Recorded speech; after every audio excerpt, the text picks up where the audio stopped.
आज हम सबका फर्ज बनता है कि जिस टाइप की परिस्थितियाँ, जिस टाइप का माहौल हमारे देश और प्रदेश में बनता जा रहा है, हम इस देश के नागरिक हैं और हम इस देश के संविधान का भला चाहते हैं, तो हम सबका फर्ज बनना चाहिए कि हम सबके हिस्से की जितनी जितनी जिम्मेदारी है उस जिम्मेदारी को निभाते हुए अपने कर्तव्य का पालन करें। आज ओबीसी के आरक्षण की जो बात आप कर रहे थे, ओबीसी की जातिगत जनगणना के लिए माननीय राजमणि पटेल राज्यसभा सांसद जी ने पिछले सत्र में ही आवाज़ उठाई थी। आज हमें एक चीज़ तो समझ लेनी चाहिए, जैसा आपने भी बोला, सब हर बंदा जानता है कि कांग्रेस पार्टी ही वो पार्टी है जिसने हर वर्ग का भला चाहा। कांग्रेस ने ही 14% आरक्षण दिया, कांग्रेस ने ही नगरीय निकाय ग्राम पंचायत में आरक्षण दिया, और कांग्रेस के ही मुख्यमंत्री माननीय कमलनाथ जी, जिनको 15 महीने से भी कम समय काम करने का मिला, विपरीत परिस्थितियों में उन्होंने 27% आरक्षण दिया। ये चीज अपने आप में सोचने वाली बात है कि अगर उनको पॉलिटिक्स करनी होती, राजनीति करनी होती, तो 5 साल पूरा पड़ा हुआ था। इसलिए एक तो हम सब आप लोग से एक निवेदन करने आए हैं कि हम सब जितने लोग ओबीसी के जितने संगठन हैं, हम सब अपने अपने दायरे पे अपने अपने माध्यम से ओबीसी के हक अधिकार की लड़ाई लड़ते चले आ रहे हैं। हम भी मध्य प्रदेश पिछड़ा वर्ग संगठन बहुत पहले से चला रहा, इस प्रदेश में मेरे ख्याल से बहुत पुराना, सबसे पहला संगठन रहा होगा मध्य प्रदेश पिछड़ा वर्ग संगठन, जिसके बैनर तले माननीय राजमणि पटेल जी इस प्रदेश को 3 से 4 बार नाप चुके हैं और उसकी आवाज उठाते आए हैं। तो एक तो मैं सभी अपने ओबीसी के संगठन से विनम्र पूर्वक निवेदन करना चाहता हूं कि अभी तक के कामों को देखते हुए भारतीय जनता पार्टी और कांग्रेस पार्टी के दोनों का आकलन करते हुए मैं सबसे निवेदन करता हूं कि आप इस बार कांग्रेस पार्टी का साथ दीजिए, और कांग्रेस पार्टी के आला कमान, कांग्रेस पार्टी के बड़े नेताओं के ऊपर हमें विश्वास है कि अगर उनकी देश और प्रदेश में सरकार बनेगी तो जातिगत ओबीसी की जनगणना होगी और 27% का आरक्षण मिलेगा। ये मैं आपको विश्वास दिलाना चाहता हूं, और मैं इस उम्मीद के साथ कहता हूं कि अगर हमारी कांग्रेस पार्टी जातिगत जनगणना नहीं करी, ओबीसी को 27% आरक्षण नहीं दिया, तो मैं आपके पाले में खड़ा रहूंगा। ये मैं आपको विश्वास दिलाना चाहता हूं। आज अगर हम अलग अलग संगठन में बटे रहेंगे, बहुत लंबी लड़ाई राजमणि पटेल जी बहुत पुराने समय से लड़ते चले आ रहे हैं, और हम चाहते हैं कि अगर इसी तरह हम अलग अलग संगठन अलग अलग उसमें बटे रहेंगे कि लड़ाई और लंबी चलती जाएगी, हम उस पर पार नहीं पा पाएंगे। इसलिए सभी अभी तक का आप चिंतन करिए, अपने आप आकलन करिए, मेरे बोलने पे नहीं, जो काम करके दिखाया है कांग्रेस पार्टी ने और जो भारतीय जनता पार्टी कर रही है। आप अपने आप सोचिए, आपका ओबीसी का साथी कोई अगर भारतीय जनता पार्टी की विचारधारा का पक्षधर है तो आप उससे पूछिए, वाद विवाद करिए कि आप भारतीय जनता पार्टी के पक्षधर क्यों हैं, आप उनसे पूछिए। और हमारा फर्ज बनता है कि अगर कांग्रेस पार्टी हमको 27% आरक्षण दे रही है तो हम अपने ओबीसी का साथी जो दूसरी विचारधारा में भटक रहा है उसको समझा बुझाकर कांग्रेस पार्टी में लाए। जब हम एक होंगे, जब हमारी ताकत बनेगी, कांग्रेस पार्टी की सरकार बनेगी, तो कांग्रेस पार्टी हमारी बात सुनेगी, कांग्रेस पार्टी में हमारी बात सुनी जाएगी। तो एक तो सबसे बड़ा निवेदन आपसे ये करने आया हूं, और दूसरा निवेदन मैं ये करने आया हूं कि हम ओबीसी के आरक्षण की बात करें, लेकिन हमें बाकी चीजें भी देखनी चाहिए कि आज देश और प्रदेश में जो हालात बने हैं, आज हमारा संविधान खतरे में है। बाबा साहब भीमराव अम्बेडकर ने जो हमारा संविधान बनाया था, जिस संविधान पे पूरी दुनिया को नाज हुआ करता था, जो संविधान पे आंच आ रही है, तो हमारा ये भी फर्ज बनता है कि हम संविधान की रक्षा के लिए भी आगे आए, हम ओबीसी की आवाज उठाएं, ओबीसी की बात करें। लेकिन हम ये भी ध्यान रखें कि अगर कोई सामान्य वर्ग का साथी दुखी है, परेशान है, पीड़ित है, तो हम उसकी मदद और उसका साथ देने के लिए सबसे पहले व्यक्ति हम हो, भगवान हमें इतना ताकत दे, इतना सामर्थ्य दे। इन सब भावनाओं से अगर काम करेंगे तभी हमारा देश बचेगा, संविधान बचेगा, कांग्रेस पार्टी बचेगी और ओबीसी की आवाज बचेगी। और इस तरह की विषम परिस्थितियां हैं। आज वोट डालने की बात आती है, भारतीय जनता पार्टी अलग अलग चीजें, भारतीय जनता पार्टी के बड़े बड़े नेता बोल रहे हैं कांग्रेस आरक्षण नहीं देना चाहती है, कांग्रेस के कारण आरक्षण नहीं मिला। तो मैं कहता हूं उनसे पूछिए कि जब आपका 15 साल सरकार थी, ओबीसी का मुख्यमंत्री शिवराज सिंह चौहान के होने के बाद भी 14 से 15% आरक्षण शिवराज सिंह चौहान ने क्यों नहीं कर पाए, ये अपने आप में बात समझ में आनी चाहिए। उसके बाद भी ये लोग इतने बेशरम हैं। उनको इस तरह की बात, अभी आपने महंगाई का सुना होगा कि जवाहरलाल नेहरू ने कभी भाषण दिया था, उसके कारण से आज महंगाई बढ़ रही है। इनका दिमागी संतुलन खराब हो चुका है। इसलिए मैं आप सबसे निवेदन कर रहा हूं, आपसे विनती कर रहा हूं कि अगर अपन एक रहेंगे, ताकतवर रहेंगे, तभी हमारे ओबीसी वर्ग के हक और अधिकार की लड़ाई हम जीत पाएंगे। इसी तरह की अनेक समस्याएं हैं। मैं एक मेरा है, इसमें डिटेल पूरा दिया हुआ है। दूसरा, जन संसद संवाद के पीछे एक और दूसरा जो हमारा लॉजिक है, माननीय राजमणि पटेल जी की सोच है। क्या हुआ जब राजमणि पटेल जी 1972 में पहली बार विधायक बने, सिरमौर विधानसभा थी, रीवा से करीब 50-60 किलोमीटर का डिस्टेंस हुआ करता था। किसी को कोई परेशानी होती थी तो उसको लेटर लिखवाने के लिए रीवा आना पड़ता था। आवागमन के साधन उस समय इतने नहीं थे, तो राजमणि पटेल जी क्या करते थे, जब गांव में जाते थे तो लेटर हेड, रबर स्टैंप और आवक जावक का जो रजिस्टर होता वहीं लेके जाते थे। उसकी समस्या सुनते थे, गाड़ी के बोनट में लेटर लिख के और रबर स्टैंप लगा के उसको दे देते थे। उसको ये विश्वास हो जाता था कि कम से कम लेटर के लिए हमें 2 दिन 4 दिन हमारे बच गए।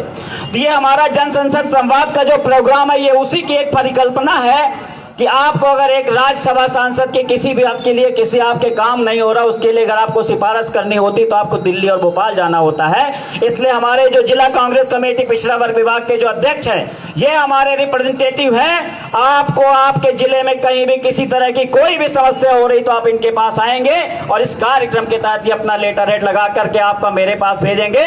और वहां मैं आपको विश्वास दिलाता हूं कि 1 से 2 दिन के अंदर माननीय राजमणि पटेल जी का लेटर लगा हुआ मुख्यमंत्री शिवराज सिंह चौहान और आपके चीफ सेक्रेटरी और आपके कलेक्टर को पत्र चला जाएगा। और वो मैं मेरी जिम्मेवारी लेता हूं कि मेरे ऑफिस से वो फॉलो करके आपका काम और आम जनता की दुख से निजात दिलाने का प्रयास किया जाएगा।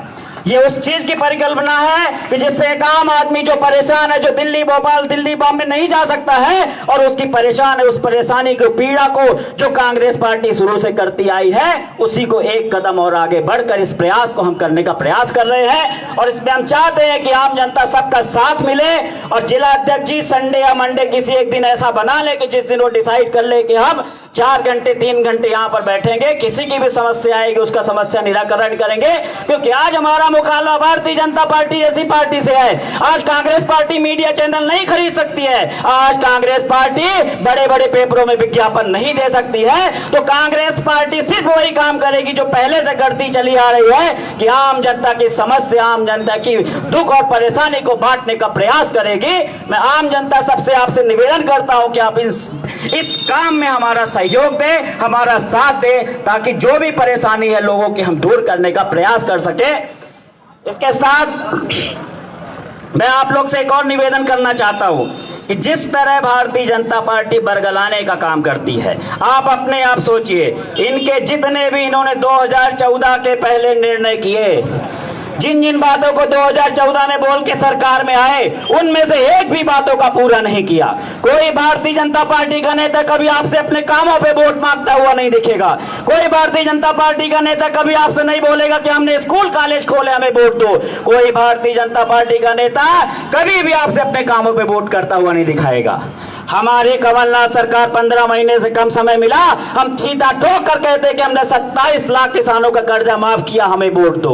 हम सीना ठोक कर कहते कि हमने ओबीसी के भाई को 27% आरक्षण दिया, हमें वोट दो।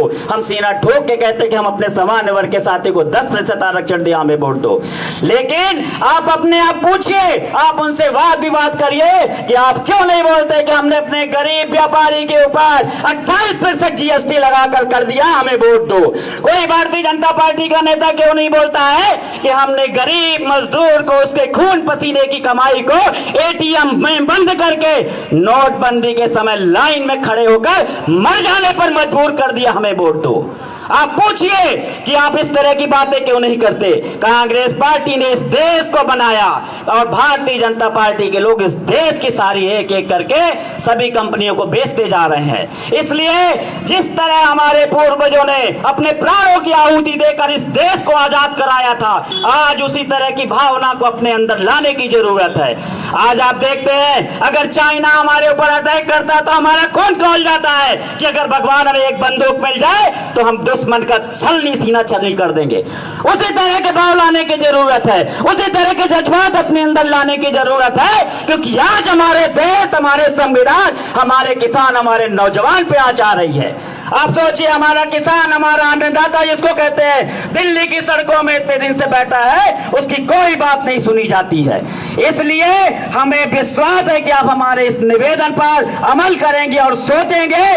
चुनाव तक आपके पास पता नहीं कितनी सारी चीजें आएंगी। इनके पूरे पैरामीटर्स बने हुए हैं। अभी आपने देखा होगा कि कोरोना में कितने लोगों की मौत ऑक्सीजन से हुई है, लेकिन इन्होंने कोर्ट से निर्णय करा दिया कि एक भी व्यक्ति की मौत ऑक्सीजन से नहीं हुई। इससे बड़ा झूठ क्या हो सकता है? इसलिए इनके पैरामीटर्स बने हुए हैं। पिछले चुनाव में आपने देखा होगा पुलवामा हमला। आज एक गाड़ी अगर यहां से एक्सीडेंट करके जाएगी बिना पुलिस प्रशासन की मदद के, मैं बता सकता हूं कि 2 किलोमीटर में उस गाड़ी का नंबर क्या था, क्योंकि इतने कैमरे लगे होते हैं। थोड़ी सी इन्वेस्टिगेशन करेंगे, पता पड़ जाता है। लेकिन सोचिए, पुलवामा हमला, 350 किलो आरडीएक्स बम बोलेरो जीप में मिलिट्री जैसे सुरक्षित एरिया में इतने सारे बैरियर पार करते हुए हमारे सैनिकों की गाड़ी से टकरा जाती है। और आज तक उस गाड़ी का नंबर क्या था, गाड़ी कौन चला रहा था, 350 किलो आरडीएक्स कहां से आया, उन बैरियर्स में किसकी ड्यूटी लगी थी, कोई बात सामने नहीं आई। क्योंकि इन्हें खिलवाड़ करना था। ये देश प्रेम की भावना से खिलवाड़ करके अपनी सरकार बनाना चाहते हैं। इसलिए हम सबको सतर्क रहना है। हमें अपने हक और अधिकार की लड़ाई लड़ते हुए इस देश के संविधान और देश की रक्षा करनी है, नौजवान की रक्षा करनी है। इन्हीं बातों के साथ मैं पुनः आप सबसे निवेदन करता हूं, इस जन संसद संवाद में आप सब बढ़ चढ़कर हिस्सा लीजिए। और मुझे पूरा विश्वास है कि एक दिन, 2 महीने, 3 महीने बाद ऐसा आएगा कि इस जिले की जनता को किसी को भी कोई समस्या आएगी तो हमारे अध्यक्ष के पास आएगा। और मैं यही अध्यक्ष से निवेदन करता हूं कि आप जब एक बार ये काम करना चालू कर देंगे तो मैं दावे के साथ कहता हूं कि जैसे मैं महसूस करता हूं कि मुझे और कोई दूसरा काम नहीं करना चाहिए, सबसे जरूरी काम आम जनता की मदद करना है, वही भावना आपको भी विश्वास आएगी। और मुझे पूरा विश्वास है कि आप आगे भी इसी तरह का काम करेंगे। इसी उम्मीद के साथ अब मैं काफी देर से आया, आप लोग से क्षमा प्रार्थी हूं। और आपने इतना आत्मीय स्वागत किया, आपने मुझे सुना, उसके लिए बहुत बहुत धन्यवाद। जय हिंद, जय भारत। बहुत बहुत धन्यवाद माननीय पवन पटेल जी। अब मैं माननीय जिला कांग्रेस कमेटी के अध्यक्ष से निवेदन करूंगा कि अपनी संक्षिप्त बात रखते हुए सबका आभार व्यक्त